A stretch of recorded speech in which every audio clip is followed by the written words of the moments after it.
सोच के देखो कि अगर आपको कहा जाए कि आप हंस नहीं सकते, गाना सुन नहीं सकते, पार्टीज नहीं कर सकते, अपने हैप्पी वाले इमोशंस को जाहिर नहीं कर सकते, यहाँ तक कि आप अपने बर्थडे को भी सेलिब्रेट नहीं कर सकते, वो भी एक दो दिन के लिए नहीं, पूरे 10 से 11 दिन के लिए। लेकिन अगर इसके बावजूद भी आपने ऐसी हरकत की तो इसके लिए आपको जेल तक हो सकती है। सुन के आपको कैसा लगा? बड़ा अजीब सा लगा ना, लेकिन ये सच है। ये बात उस देश की है जहाँ की सरकार बहुत ही तानाशाह है, इतनी तानाशाह कि अगर उसके बाप दादा की फोटो आपके घरों में ना दिखी, वो भी दीवारों के टॉप पर, तो उसके लिए भी आपको सजा हो सकती है। जी हाँ, मैं बात कर रहा हूँ नॉर्थ कोरिया की, जहाँ के कुछ ऐसे अजीबो गरीब नियम है जिसे सुनकर आप बोलोगे क्या बात कर रहे हैं? तो आज के इस वीडियो में हम जानेंगे नॉर्थ कोरिया के ऐसे ही 5 अजीबो गरीब नियम को। तो शुरू करते हैं शुरू से।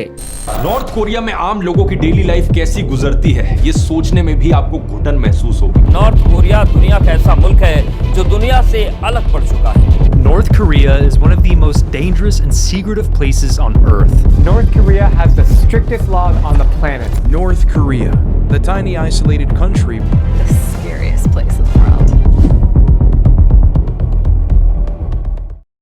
नॉर्थ कोरिया के अजीबो गरीब नियम को अच्छे से समझने के लिए पहले हमें ये समझना होगा कि आखिर नॉर्थ कोरिया में डिक्टेटरशिप यानी तानाशाही कब से शुरू हुई, जिसकी वजह से ऐसे ऐसे रूल्स बनाए गए हैं। दरअसल नॉर्थ कोरिया की कहानी स्टार्ट होती है वर्ल्ड वॉर 2 के समाप्त होने के बाद, जब जापान सरेंडर कर देता है, जिसके बाद नॉर्थ कोरिया जापान से फ्री हो जाता है। और इस प्रकार 1945 में इस पूरे कोरिया को अलाइड पावर ने 2 हिस्सों में बांट दिया। नॉर्थ वाले हिस्से को सोवियत यूनियन ने कंट्रोल किया और साउथ वाले हिस्से को यूनाइटेड स्टेट ने कंट्रोल किया। जिसके बाद 1948 में दोनों तरफ से अपने अपने लीडर्स बनाए गए और इस प्रकार जन्म होता है डीपीआर के, यानी democratic public Republic of Korea, जिसे नॉर्थ कोरिया भी कहा जाता है। तो नॉर्थ कोरिया में यूएसएसआर को एक ऐसा लीडर चाहिए था जो उनके साथ रहे, कम्युनिस्ट आइडियोलॉजी को फॉलो करे और उनका लॉयल हो। तो इस प्रकार यूएसएसआर ने किम इल सुंग को नॉर्थ कोरिया का लीडर बना दिया, क्योंकि किम इल सुंग already Soviet trend communist leader थे और फ्रीडम फाइटर भी थे। तो इस प्रकार यहीं से शुरुआत होती है नॉर्थ कोरिया में डिक्टेटरशिप यानी तानाशाही, जो आज भी नॉर्थ कोरिया को उनका परिवार ही लीड कर रहा है। आज के समय पर जो नॉर्थ कोरिया का सुप्रीम डिक्टेटर बना हुआ है वो किम इल सुंग का पोता है, और इससे पहले उनके पिताजी यानी किम जोंग इल यहाँ के डिक्टेटर थे, जो 2011 में डेथ कर गए थे। जिसके बाद से ही पोता Kim Jong Un north Korea का सुप्रीम डिक्टेटर बना हुआ है। आप इस फोटो में देख सकते हो इन तीनों डिक्टेटर्स को जो अब तक नॉर्थ कोरिया में राज कर चुके हैं, जिसने नॉर्थ कोरिया को इतना आइसोलेटेड और क्लोज्ड कंट्री बना दिया है अपने अजीबो गरीब नियमों की वजह से। जिसमें से नंबर 1 अजीबो गरीब नियम ये है कि नॉर्थ कोरिया के हर एक घरों में सुप्रीम डिक्टेटर की फोटो लगी होनी चाहिए, वो भी दीवारों के टॉप पर, यानी पापा किम और दादा किम की फोटो के ऊपर और कोई भी फोटो नहीं होनी चाहिए। और इसे समय समय पर साफ करना भी अनिवार्य है, जिसके लिए उन्हें एक सफेद कपड़ा भी दिया गया है, ताकि उस फोटो को किसी और गंदे कपड़े से साफ न किया जा सके। यानी वहाँ के लोगों को सिर्फ डिक्टेटर की ही नहीं बल्कि उनके फोटो की भी इज्जत करनी पड़ती है। इसके पीछे की एक रियल घटना है 2020 की, जिसमें एक घर में आग लग गई थी। तो उस घर की लेडी अपने जान पर खेलकर अपने बच्चों की जान बचा ली थी, लेकिन उससे एक गलती हो गई थी, उसने उस घर में लगे सुप्रीम डिक्टेटर की फोटो नहीं निकाल पाई थी। तो आपको लगा होगा कि ये भी कोई गलती है, जान से बढ़कर भले कोई फोटो थोड़ी हो सकता है, लेकिन नॉर्थ कोरिया के डिक्टेटर के नजर में ये एक बहुत बड़ी गलती है, जिसके लिए उस लेडी को जेल तक भेज दिया गया था। जैसा कि आप देख सकते हो कि नॉर्थ कोरिया में हर जगह पर उनके पापा किम और दादा किम की फोटो लगी ही होती है। नंबर 2 सबसे अजीबोगरीब नियम ये है कि वहाँ के हर 17+ उम्र वाले लोगों को वोट देना कंपलसरी है। इसलिए नॉर्थ कोरिया के हर इलेक्शन में लगभग 99.9% वोटिंग होती है, लेकिन ये सारे के सारे सिर्फ दिखावे के लिए होती है। नॉर्थ कोरिया के ऑफिशियल नेम में भले ही डेमोक्रेटिक लिखा हुआ है, लेकिन ये सिर्फ दिखाने के लिए है। असल मायने में ऐसा कुछ भी नहीं होता है नॉर्थ कोरिया में, क्योंकि वहाँ सिर्फ WPK पार्टी का ही डोमिनेशन है और बाकी के पार्टी सिर्फ दिखावे के लिए है। लेकिन अगर फिर भी किसी ने WPK पार्टी के खिलाफ वोट दिया तो उसे देश का गद्दार माना जाता है और इसके लिए उसे सजा भी भुगतनी पड़ सकती है। नंबर 3 है हंसना और पार्टीज बैन, वो भी 1-2 दिन के लिए नहीं, पूरे 10 से 11 दिन के लिए। अब आप सोचोगे कि ये भी कोई रूल है, लेकिन ये सच है। दरअसल किम जोंग उन अभी के जो प्रेजेंट डिक्टेटर है, उनके पिताजी यानी पापा किम जोंग इल 17 दिसंबर 2011 को और उनके दादाजी किम इल सुंग 8 जुलाई 1994 को डेथ कर गए थे। तो उनकी याद में यहाँ के हर एक लोगों को मौन रखना अनिवार्य होता है, वो भी 1-2 दिन के लिए नहीं, पूरे 10 से 11 दिन के लिए। यहाँ तक कि इस बीच में ना कोई पार्टी कर सकता है, ना कोई डांस कर सकता है, ना कोई अपने हैप्पी वाले इमोशंस को जाहिर कर सकता है, यहाँ तक कि ना कोई अपना बर्थडे भी सेलिब्रेट कर सकता है। अगर फिर भी किसी ने ऐसी हरकत की तो समझ जाओ उसका क्या हाल हो सकता है, क्योंकि जब वो अपने खास खास डिफेंस मिनिस्टर को नहीं छोड़े तो उसकी नजरों में ये आम जनता क्या है। अब सोचोगे कि आखिर उस डिफेंस मिनिस्टर की गलती क्या थी, तो उस डिफेंस मिनिस्टर की बस एक गलती हो गई थी कि एक मीटिंग में उसे हल्की सी झपकी आ गई थी, जिसके लिए उसे मैदान के बीचों बीच लाकर 100 से ज्यादा लोगों के सामने उसे एंटी एयरक्राफ्ट एयर गन से उड़ा दिया गया था। नॉर्थ कोरिया में ऐसी जो घटना होती है उसे वहाँ के टीवी चैनल्स पर खूब प्रचार प्रसार किया जाता है ताकि वहाँ के लोगों में डर का माहौल बना रहे। यहाँ तक कि सभी टीवी चैनल्स पर सिर्फ डिक्टेटर को ही दिखाया जाता है, उसके अलावा और कुछ भी नहीं दिखाया जाता। यानी पूरे दिन सिर्फ डिक्टेटर की ही प्रचार प्रसार की जाती है ताकि लोगों में उस डिक्टेटर की इन्फ्लुएंस बनी रहे। नंबर 4 है सोंगबुंग क्रेडिट। सोंगबुंग क्रेडिट एक ऐसा क्लासिफिकेशन सिस्टम है जिसके आधार पर बच्चों के जन्म होते ही ये तय हो जाता है कि बच्चा क्या करेगा, कैसा पढ़ेगा, कहाँ रहेगा और कैसा जॉब मिलेगा। क्योंकि सोंगबुंग क्रेडिट में 3 कैटेगरी होती है। नंबर 1 होता है कोर, जिसे आमतौर पर लॉयल भी बोला जाता है। इसमें वो लोग आते हैं जिनके माता पिता नॉर्थ कोरिया के लिए लड़े हो या फिर किम इल सुंग की रिवॉल्यूशन में उनका हिस्सा बने रहे हो, तो उन्हें देश के डिक्टेटर का सबसे वफादार माना जाता है। इसलिए इस कैटेगरी के लोगों को हायर एजुकेशन, अच्छे जॉब और नॉर्थ कोरिया की कैपिटल सिटी पियोंगयान में रहने का अवसर मिलता है और सिर्फ इसी क्लास को ही कार रखना अलाउड होता है। नंबर 2 है वेवरिंग कैटेगरी। ये वो कैटेगरी होती है जिसमें आम नॉर्थ कोरियन लोग होते हैं जो गरीब लेबर और जिन पर नॉर्थ कोरिया के डिक्टेटर का पूरा भरोसा नहीं तो पूरा खतरा भी नहीं होता। इन्हें आमतौर पर मिडिल क्लास की फैसिलिटीज दी जाती है। नंबर 3 है हॉस्टाइल। इस कैटेगरी में वो लोग आते हैं जिनके माता पिता या एंसेस्टर से नॉर्थ कोरिया के डिक्टेटर को खतरा हुआ हो या फिर जापान या फिर साउथ कोरिया से कनेक्शन रहा हो या फिर रिलीजन फॉलो करने वाले हो, तो इन्हें नॉर्थ कोरिया की हुकूमत गद्दार मानती है। इसलिए इसे सबसे निचला दर्जा दिया जाता है, जैसे सबसे छोटे मोटे जॉब, झाड़ू पोछा या फिर हार्ड वर्किंग का जॉब देना। मतलब पैदा होते ही सब कुछ तय हो जाता है, चाहे तुम्हारे पास कितनी भी अच्छी स्किल या फिर नॉलेज क्यों ना हो। अगर तुम्हारा सोंगबुंग क्रेडिट लो है तो तुम्हें वही छोटे मोटे जॉब करने पड़ेंगे जिंदगी भर। नंबर 5 अजीबोगरीब नियम ये है कि सिलेक्टेड कपड़े और हेयर स्टाइल। नॉर्थ कोरिया में स्टाइलिश कपड़े पहनना अलाउड नहीं है, जैसे लोगो वाले T shirt, short skirts, ripped jeans और खासकर ब्लू जीन्स तो बिल्कुल भी नहीं। और अगर ऐसा कपड़ा पहनकर पकड़े गए तो आपको जेल तक हो सकती है। इसके अलावा वहाँ तुम अपने हिसाब से हेयर कट भी नहीं करवा सकते, क्योंकि इसे भी नॉर्थ कोरिया की सरकार ही डिसाइड करती है। लड़कों के लिए कुछ 15 प्रकार के और लड़कियों के लिए कुछ 18 प्रकार के हेयर स्टाइल अप्रूव्ड किए गए हैं नॉर्थ कोरिया के गवर्नमेंट द्वारा। यानी इन्हीं सब में से कोई एक हेयर स्टाइल कटवा सकते हो अपने हिसाब से, सल्लू या शाहरुख खान जैसा नहीं। और सबसे चौंकाने वाली बात तो ये है कि वहाँ के डिक्टेटर यानी किम जोंग उन के जैसा बाल तो बिल्कुल भी नहीं कटवा सकते। और अगर ऐसा करते हुए पकड़े गए तो समझ जाओ क्या हाल हो सकता है तुम्हारा। क्योंकि वहाँ इन सब चीजों पर नजर रखने के लिए एक स्पेशल पुलिस भी बनाई गई है, जिसे फैशन पुलिस कहा जाता है, जो पब्लिक प्लेसेस में जाकर इन सब चीजों को मॉनिटर करती है। नॉर्थ कोरिया का डिक्टेटर इन सब पर प्रतिबंध इसलिए लगाया है